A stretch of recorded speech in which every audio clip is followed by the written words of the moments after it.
Well, good morning and welcome to Zen Fits or Strange Conceits. So let's have a little fun today. And the title of this talk is The Search for Noah. I remember back in the 60s, there was I began reading about the search for the historical Jesus. The search for Noah is kind of like that. But let's say the search for the metaphorical Noah. Now, Noah's Ark is interesting because it really shows the bipolar way of looking at it. You look at Noah's Ark and say, oh, it's literally true. So they even have a museum. I don't know how it's doing now, but they built a huge ark, as a demonstration of what it must have looked like, the real Noah's Ark, So there's a lot of hope the archaeologists will actually find some petrified splinter of Noah's Ark, or the imprint where it landed, or the mountains upon which it, the whole thing. We search for the historical. But then the other side would say it's all fantasy. So you'll have the bipolar look at Noah. Either it's true or it's not true. And wah, wah, wah, wah, wah, you see. But I'm not interested in that. I want to know, my search is for the metaphorical Noah. Now let's look at the ark metaphorically. So the ark is the world. The ark is the world you perceive. This is it. You're in the ark. You're in the ark, and everything comes in pairs of opposites. Everything comes in a polarity. It's this or that. If you choose this, you should have chose that. If you chose that, well, this could have been, but or I don't even see that. I deny that. I choose this. That's false. This is true. This and that. Tweedledum, tweedledee. The teeter-totter. Everything comes in twos on the ark. But where is the one? There must be one. Let there be one. There is one. There's not a multiplicity of worlds. We fall into that problem.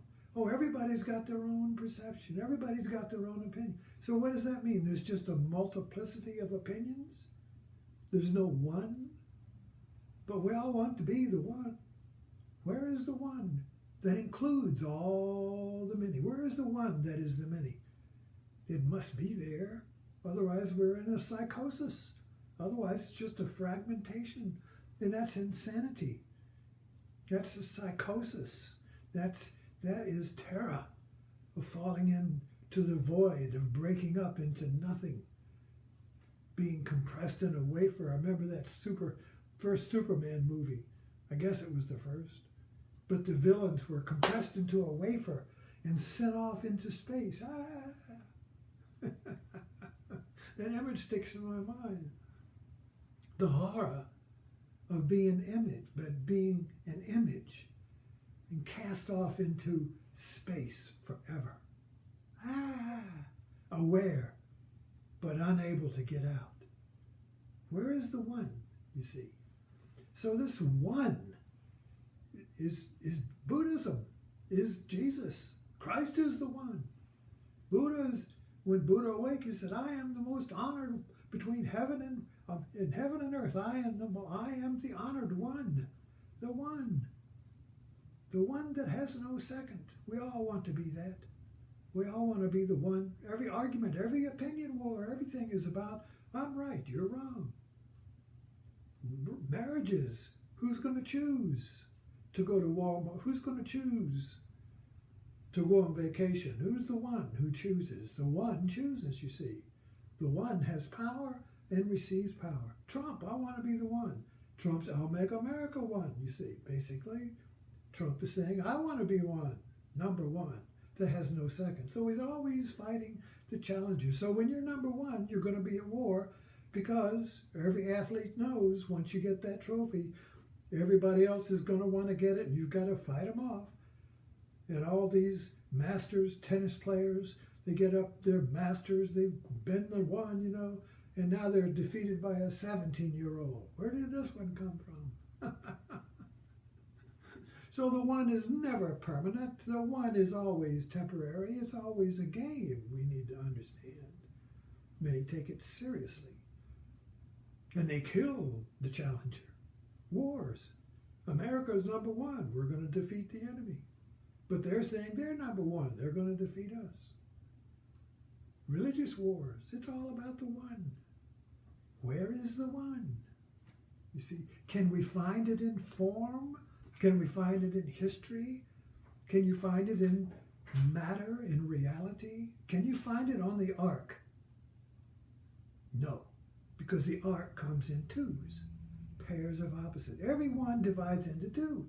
That's where America is right now. We're in a Kanye West says I'm bipolar. Well, America's bipolar. But what does that do, you see? Creates a tension. Positive, negative, negative, positive. Generates energy. Stick a mic in an amplifier. Boom, you see. It generates energy that cannot be sustained. The energy reaches a saturation point where at some point, unknown, never, like the end of time. Where is the end of time? Well, it's the one. But who knows when the end of time comes? But at the end of time, there will be the one, you see. That's the mythological hope. That's why it keeps, I digress, but that's why the whole idea of the second coming is the coming of the one. That will remove the conflict of the many trying to be the one. The one restores order because everything's the one. The one restores order because the one is restored, and when there is the one, there is no second. Everything's the one. The Garden of Eden, everything is one. The Promised Land, everything is the one, you see. So this one, you see, haunts us, drives us, propels us, pulls us, you see. Am I the one? I want to be the one. I want to be number one. I want to rise to the top. Oh no, they're trying to knock me off. The one, you see. So let's getting back to Noah. So there's Noah's Ark. We're in the Ark. We're floating on the sea, of the cosmic sea, in this reality Ark. Then we're all squabbling around in here looking for the one, you see. There's only one Ark, you see. Each of us thinks, I'm the one Ark. Each of us thinks I'm the one Ark, you see. So inside the Ark, you have all these little worlds fighting each other. I'm the one world. No, I'm the one. Wow. It's the tomcat law. There can only be one Tom in the backyard. They'll fight to the death. Notice the tomcat fight? And then one will slink away.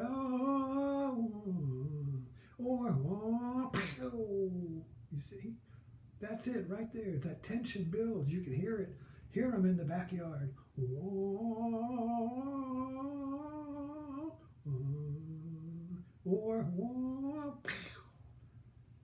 That's it, you see. There must be one. Either there is violence, or there's a creative solution. Okay, I'll quit. So the polarity of the ark creates a tension out of which either the ark will be destroyed or a new ark will be created. That's how creativity works. Creativity works from the tension of a bipolar situation. This idea or that idea, I can't choose, they're both the same, they're opposites. What should I choose? Should I go here or go there? Is it this formula or that formula? Is it this paint or that paint? Is it this word or that word? What is it? I got it. I see. That's a new ark. I see. I know. So who is Noah? But the knower. You are Noah. I know. When you know, you create a new ark. You're at peace. The problem is solved. I know what to do. I know what to do. I am the knower. That knowing, not what he knows, not what you know, but knowing is the birth of Noah, you see. So we're all Noah when we give up, when we, wow. Right there, you see. That was a little, what's the word? Wow. So then Noah, when you know, the ark comes to rest on the cosmic mountain, which is the metaphor for the center of the world. And when you know, you are the center of the world. You are the world and the world is you. You know. And that knowing is creative. You either do something or you make something or you fix something or you heal something. But the knowing and the action are one. And that creates a new world, a new way of looking, a new way of being, a new America. So you can see right now that we're kind of like in that wow place, the tension of the bipolar American, the two worlds, left and right, true and false, wow. We're building to that point where, bam, we'll create a new world, a new way of America to be in the world. Thanks for dropping in. Find Noah. You are it. Know Noah.